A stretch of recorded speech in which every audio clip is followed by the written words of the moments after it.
It's your girl Sakina and I'm back for another review. This is my review for BET Presents the Encore. This is season 1, episode 3. Your girl is back, okay? She's back in Georgia. I flew in on Saturday. I still got the kids with me. So like I said, just bear with me. Be patient. I know I'm like 4 reviews behind. So I'll be uploading those within the week. So thank y'all so much for just being here for me, being patient, understanding, still liking, commenting, and subscribing. All of that good stuff. This voice is gone because I watched the Bow Wow and Soulja Boy verses with my friends on Saturday night. We kicked it. We had our white t-shirts and our matching bandanas on. Then I watched the BET Awards with another one of my friends last night. And we watched the DJ Cassidy after show. So when I'm with my friends, 9 times out of 10, this voice is gonna be hoarse. So just know that, okay? But y'all ain't come here for all of that. Let's go ahead and get into this review. It opens up where it left off, where Keely is being attacked by the girls and she storms off. Felicia comes behind her and trying to talk her down because Keely talk about, I should go home, right? Well, shoot, ain't nobody stopping you, baby. If you want to go home, I mean, you really could, because you really ain't serving no purpose around here. But Felicia was like, no, you deserve to be here just like everybody else. I know I've said and done some things, so I got to take responsibility for that, and you need to do the same. Felicia ends up apologizing to Keely, and Keely apologized to her. So now we know they on good terms. Meanwhile, the other girls are in the other room. They're trying to figure out what's going on with the group. Mind you, they have to have 5 songs prepared to perform, and they also have to do 3 of the 5 together. So they're trying to figure out what they want to do. Misha want to do an inspirational song. Shamari want to sing to Ronnie and her kids, the family, all of that. So they want to have one of those type of songs. You got to have a faith song for Pam. They try to figure out some type of direction. I'm like, okay, well, finally y'all having these productive conversations. Now we can see that they all go down to the studio. And the twins played this good-ass song called Bird's Eye View, and I absolutely loved it. They wrote it a few days beforehand, presented it to the girls. They were learning the words. Everything seemed very productive. Everybody was really on the same page. And Irish was saying that she really felt that because her family, she signed her record deal at 12, and the family was relying on her, and she really wanted Misha to hear this song. But Misha is upstairs, honey, trying to find the nearest bottle of liquor. That's what it definitely looked like she was searching for in that kitchen. So she was nowhere to be found. She ended up going to sleep. We see that Keely ends up apologizing to Misha the next day, and she was saying, you know, she just wants to lead by example, and Misha accepts her apology. Child, they just want to move forward. We see that the twins and Aubrey get together, and they want to try to give the second group the opportunity to use the studio because they have to find a song that fits them. And I was a little confused by this because I thought that Shamari was a part of the little clique that Aubrey and the twins had made, but I guess they didn't push her back into that other group because they damn sure didn't mention her. So yeah, they wanted to go ahead and do a song for the girls that allowed them that studio time. And Misha was saying that she does want to write. Come to find out, she wrote for Nivea and she wrote on 702's 3rd album. So she ready to get out there and show the people what she working with. So the Mean Girls, which is the twins and Aubrey, they was talking about this song called Skeletons. And Misha was like, oh, well, yeah, I wanted to sing that. But the other group, Aubrey and the twins, they're going to be singing that. So Misha's feeling some type of way because she was like, hold on, wait, I was expecting the twins to be like this. But Aubrey, now you giving us the boot. Now we can't sing on that one. So she feeling some type of way.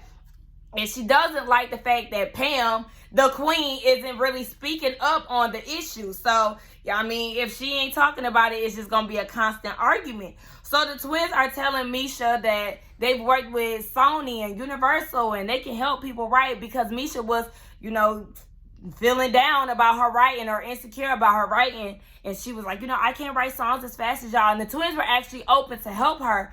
But their delivery was still off because I think it was Felicia who was saying, how are you supposed to have a vision for everybody, but there's no music? True, but it's the delivery. You was giving off real mean girl, real rude vibes. Like, girl, okay, you could have worded that. You could have softened it up a little bit. Nonetheless, it's studio time. Co-signing Egypt. Not Egypt. That's my niece. Cosign and Elijah show up and they ready to work. Cosign talk about he smelled productivity in the air, and I said, oh, good luck with that. Little do you know, you just wasted your time showing up here. So they write a song called Don't Leave Me, and it's supposed to be Felicia, Aubrey, Irish, Lamisha, and Nivea. Now, this is not the group that they had. Like, this is why I'm kind of confused sometimes when I'm watching the show, because there was 2 different occasions where there was, you know, the girls that was singing that was not separated from the group, but it wasn't all of them at the same time. You know, was I the only one who was confused by that? Nonetheless, Misha, she feeling insecure. She don't know the words to write.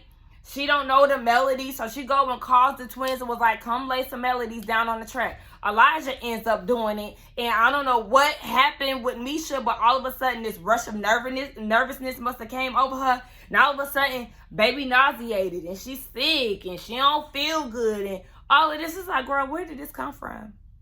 Because, you know, you got to show your talent. You done hyped yourself up as this writer, and now it's time to showcase that, and you have nothing to show for it, so you want to fake sick. Is that what that is, Misha? By the way, let me tell y'all real quick. I did do some research, okay, on the 702 girls. Currently, they did like an Essence Fest, and then they did a reunion, and it was just enough for me. It was a no for me, because that's exactly how they performed at the Essence Fest, and that other like reunion is exactly how they perform and sing on this show. And that's a no for me, because Mila is out here getting the dance moves down. And it's like Irish is the weakest link, to be honest. We already know that vocally, but when it comes down to dancing present day and within her group, she's the weakest link. She's barely getting the dance moves. Like, I need y'all to go on YouTube and look up their Essence Fest and their reunion video, and y'all could just see how terrible Irish is and how, like, she just don't give a fuck. Like, girl, now I'm gonna need you to be putting your back into it. Like, these people pay their money to come see us, and you half-assing. Like, that's unacceptable. Misha, no, she don't have her dance moves down pat like the strongest. She ain't hitting them like Mila, but she doing way better than Irish. I was just like, girl, you tried it. And then you can hear their vocals. I think it was a song called No Doubt I came across on Instagram, if I'm not mistaken. And I mean, they never was strong vocalists like Mila, but Irish definitely was still the weakest link, even in their prime. Nonetheless, let's just go ahead and get back to where I was talking about. So yeah, she's second guessing herself. She's sick. Aubrey, for some reason, turns this into a problem with Keely. I'm like, y'all just, I don't understand this whole beef. Like, y'all act the same at this point, because y'all just keep butting heads, blaming each other for nothing. And I'm just like, girl, y'all need to get over it. Cosign and Elijah end up leaving. It pissed me off because they didn't want to do the song without Misha being involved, which I understand, but I was just more so pissed off at Misha because you're wasting people's time. Y'all got 3 weeks. And y'all got to get the choreo down. Y'all got to get the songs down. Y'all got to memorize the songs. Like, y'all have to get comfortable performing these songs. Y'all got work to do. So they was like, you know what? We got to do some midnight sessions. Like, let's get the shit done. The twins start taking matters into their own hands. So they start singing this song called Talk. Baby, when I tell you I loved every bit of this scene, it was definitely some productivity. It was the girls singing. It was the girls having fun. They sound really good. I felt like they needed to cue in the making a band. Like, you know how they be doing that little gold screen when they really killing it. I feel like that's what we needed, because it was really good. I love Shamari in the booth. Even Irish little part, she was getting it. I said, okay, this is what we here for. So, like, you can see that there's some type of progress. There's some momentum going. The next day, we see that Pam, she with Aaliyah. She trying to get her choreography done. I said, I know that's right. Y'all are killing it. And then they end up fucking everything up, because the next day, they're trying to complete the talking song, and the girls are nowhere to be found. Everybody is asleep. They're looking for Misha because she needed to lay down her part. And she finally gets down in the booth. Well, before she gets down in the booth, the twins are saying they feel like some of the girls are here just for the experience, not really to work. And I can understand that, because if we're here to get on the grind and get these songs done, I do feel like y'all need to be going a little harder. Y'all a little too lax for my preference. But, I mean, whatever. Misha finally gets down in the booth. She lays down her vocals, and she sounds fine. Like, it was okay. Keely and Aubrey, they still at it. Keely feels like She should be the queen. If she was the queen, certain things wouldn't be going the way that they're going. And you know what? I noticed throughout this episode, Keely is like that fake busy person who's just doing a lot of moving around. There's a lot of motion going around, but there's really nothing coming from a lot of that movement. Like, sis is just literally moving around to try to keep herself looking busy, but in our reality, you're not doing shit. So at this point, I really want Keely to go home because it's just enough for me. You're literally a waste of space, and I don't understand. But yeah, Pam, she hears the chorus for the talking song, and they address the women as hoes, like, you know, basically hating ass hoes. And Pam was like, no, we can take this part out. If y'all don't want to take it out, I'm fine. I'll just, you know, be the cheerleader on the sideline. Nivea is trying to go to bat for Pam. Like, no, I mean, we can use another word. Like, I want to keep Pam in the song. Like, this is one of the songs that we actually have with all of us. And one of the twins, I can't decipher which one is which at this point, but the twins are talking about, no, hoe needs to be there. You couldn't say chick. It was that, like, that one word was necessary. Y'all could at least say haters, hoes. Like, it's just the little things that they just feel like they can't bend on for me. It's supposed to be a group effort. You're supposed to be a team. Y'all wanted to change the way y'all was acting, how y'all were perceived, but yet y'all still doing the same shit. Nivea really felt like, as Pam being the queen, she should have overruled and should have been like, no, we're taking this word out of this song. But no, she wanted to be super passive and just going about her business. I said, see, this is the problem. This is why everybody needs to be in the room at the time of making a song. That way, the adjustments can be made immediately. There won't have to be, you know, any chaos and confusion and all of that. Like, I wish that they all would be in the same room when making these type of songs. Like, shout out to the twins for taking the initiative, but I just felt like y'all should at least tweak the song so everybody could be in it, because Ho was not that deep to be in a song. Bird's eye view, they was talking about it. I think, who was talking about it? I think they was talking about it with Aubrey or something. But basically, the twins are the lead. And Misha was like, okay, it sounds like they want to be the lead on all the songs. They definitely do. Misha is telling no lies when it comes down to it. Now, Nivea is cracking up.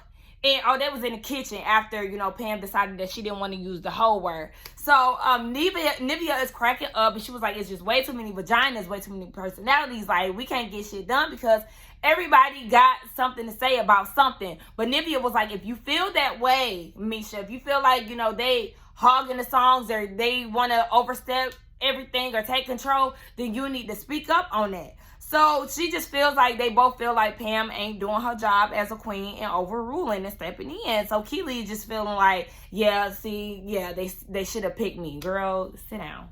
Sit down and be quiet. Sip your wine and your PJs. Because, one thing about Keely, every time she get on that screen, she gonna have something to drink. Whether it be wine, whether it be a pop, it's gonna be something. I say, look, girl, I don't know if you just here for the free beverages, but I'm gonna need you to go sit down somewhere. They go sit with Cedar. Cedar asking how they doing. Nivea said it's a mess. All right, y'all already know y'all gotta go vote for your queen. Everybody voted pretty much for Aubrey, so Aubrey wins. And Keely is fuming, baby. She is salty as all hell. You know, that is the one person she did not want to be queen. But I feel like Aubrey has an idea of what's going on. She really just wants the best for the group. So I just feel like, girl, whatever. We see that she's getting down to it. Aubrey is delegating. She's making lists. She's checking it twice, setting deadlines and all of this. I said, see, this is what the queen is supposed to do. I don't know what the hell Pam was doing. She was just being super passive.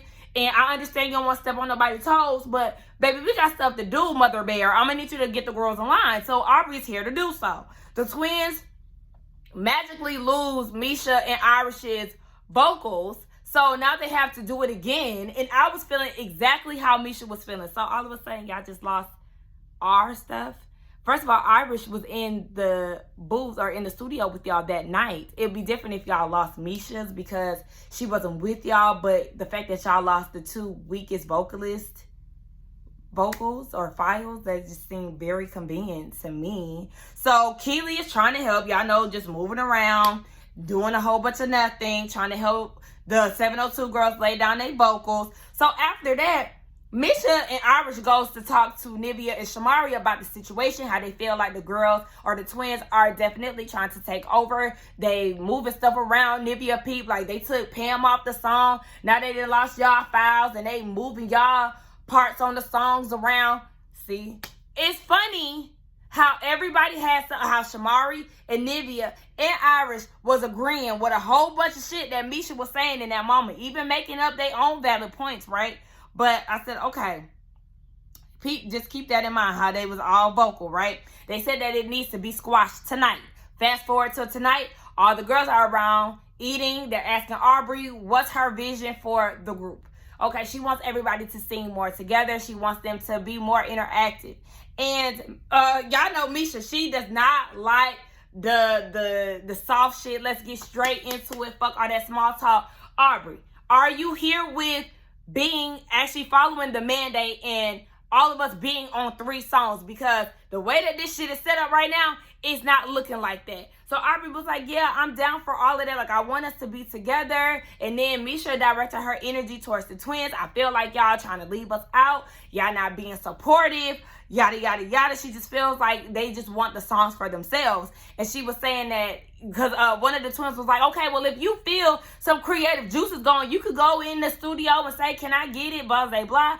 And Misha's like, no, because I feel like when I come in, y'all roll your eyes. Y'all don't want me.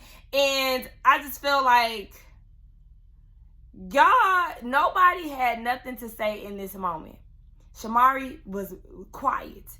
Nivea, for the most part, was quiet. Irish, where you at? Y'all had so much to say behind closed doors, but when it comes down to laying the shit out on the table, y'all want to leave Misha hanging. And I didn't like that, because even she was asking, am I the only one who feel like this? And the ones who was chirping in the room had nothing to say to back her up, and I didn't like that. So she just said Misha feels invisible by the girls. And to me, I just feel like, stop trying to be accepted by the twins. That's what it started to feel like after a while. Like, you're trying to be accepted by them. Like, girl, fuck them. Let them do what they do, because they start popping that shit. And it's just like, girl, you just gonna have to leave bitches like that to be over there. Like, love them from a distance, or just keep your distance and not fuck with them as a whole. Because Misha was saying, y'all need to share the spotlight. And they was basically saying, who was that? I think it was Fallon who was saying, baby, you have to know the difference between being qualified. And Nivea, that struck a nerve with her, because she was like, we all got accolades. We all got trophies. We all got awards. Like, don't do that. And see, that's the thing. They have this damn power trip, bruh. They feel like now, because they got this Peaches song and they writing for Ariana Grande and Bieber, and Felicia is now a billionaire or a millionaire, all this extra shit. Because y'all saying all of this, y'all feeling yourselves. Don't forget that these women are just as talented as y'all are. They may not have the spotlight on them now, but yes, back in their prime, they was doing the damn thing. Don't forget that y'all had fell off at one point, and this songwriting shit just got to y'all. Like, I just need them to really be a little more humble and stop trying to talk down on the women for them not being productive in the music industry currently. Like, it was just too much for me. I just did not like that. And Nivea didn't like it either, because y'all talk about platinum albums and all of that shit. That shit don't mean nothing. That don't take away from what they did back in the day. Like, I do agree with Fallon or Felicia when she said that Misha has her own insecurities that she's taking out on them. I definitely agree that she's allowing her insecurities to get the best of her. Like I said, stop being so wanted by these twins. Girl, do your thing. You said that you used to write. Showcase that. You can collab with the twins. Y'all could co-write. Like, I just feel like y'all really not taking this opportunity to learn from each other, to really grasp the experience, to make something out of this after the cameras go down. Aubrey's sick of the drama. I'm sick of it too. She feels like the twins, y'all are doing it a certain way. Y'all putting in the work. Y'all writing the songs and all of that. But then you got the girls over there who feel left out because y'all don't really want to be in. Y'all want to have control over it. The twins feel some type of way about that. Now they looking at Aubrey like, oh, bitch, you were supposed to be team us. Now all of a sudden you looking at us like we crazy and you saying shit that we don't like. So because she kept it real with them, now all of a sudden they want to throw Aubrey down to the wolves. They don't want to fuck with her no more. They talking about we'll scratch the songs. We'll give the songs to Bieber or Ariana Grande. We'll gladly do that. We'll scratch all this shit. I mean, y'all ain't the only ones who write songs. They definitely still have Elijah and Cosign. So don't act like y'all the only reason why they got songs. I really appreciate the twins making the songs. I think they're great songwriters. Both of the songs that they came up with, they were amazing. I love the fact that they really trying to light a fire under these girls' asses because, yes, y'all only got but a certain amount of time, but y'all attitudes and the way y'all take criticism is shitty as fuck. Y'all attitudes are shitty as hell. Like, nobody wants to be around y'all when y'all acting like bitches. So they were saying, yeah, we want to go ahead and scratch that. We gonna step back. So then they get up and they want to storm off. Aubrey's sick of them. She said in her confessional, baby, they are so emotional, so offended, so dramatic, so not team workable. And I know that's not a word. But that's just how they are. So she's like, okay, now you can see that there is a switch. Did y'all notice early in the episode, the first scene, one of the twins in that confessional was saying there's a lot of drama going on, including Aubrey. Okay, so you already know they felt some type of way about Aubrey then. Aubrey feeling some type of way about them being too emotional. And now they feeling some type of way about Aubrey for being honest with them and not just kissing their ass because they're supposed to be a part of this little clique. There's some attitudes and some personalities and some team shifting, okay? Because now all of a sudden, Keely want to get Felicia to herself. And she's like, so Felicia, what can I do? Just please help me. What can I do? Tell me what I could do. Nothing, Keely. You're not doing anything. You're literally just taking up space, like I said before. What the hell are you talking about? What are you doing? Go sit down. Go leave. Okay? Go help these other groups that you were supposed to be helping because one thing about it, you ain't helping here at Encore. You're not. Okay? But that was the end of the episode. Everybody feeling some type of way about each other. And I'm just like, look. Oh, yeah. And Misha did go in her room because she ended up leaving too. Like, you know what? I can't deal with this bullshit. She go in her room. She said, I ain't about to go to no confessional. She looked dead in the camera in the room. And she was like, fuck them bitches. They want to be stingy. They want to be self-centered. I'm basically summing up what she was saying. But she was basically saying, fuck them hoes. She ready to go home. I said, Misha, don't go home yet, honey. Okay? You see, I feel like Misha got potential. Way more potential than Irish. But Irish did, she did deliver with her little line that she gave us this episode in the booth and all of that. But, I mean, this is just too much. I was just like, Nivea, baby, this is just too much. Baby, it's a no, okay? It was just a whole lot going on. But y'all let me know what y'all thought about it. Let's get down in the comments and talk. Don't forget to like, comment, and subscribe to my video channel. And I will see y'all in the next one. Bye.